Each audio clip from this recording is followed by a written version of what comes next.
if we were to biopsy an oligodendroglioma, it would reveal the classic fried egg appearance on histology. This is central nervous system. Now remember, Schwann cells are peripheral nervous system.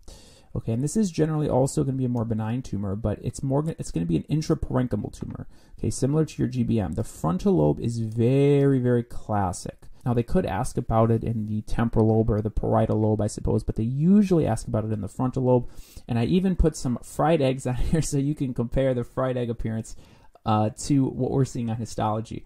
Okay, and I think this one is, you know, sometimes they'll use terms that I'm just like, I don't even know what that is, but I do know what a fried egg is. So these look very much like fried eggs. Okay, so if you take a look at some of these here, so there you have your yolk in the middle, that's the nucleus, and then the outside of the egg, or the egg white, is going to be represented with, you know, this cytoplasm out here. Okay, and so this is what we're talking about. So you can see all of these little fried eggs is very classic. There's also a chicken wire pattern to the capillaries. So normally, you know, you have your capillary, right, and then there might be, you know, there might be a branch here, and then, you know, then there might be another branch here.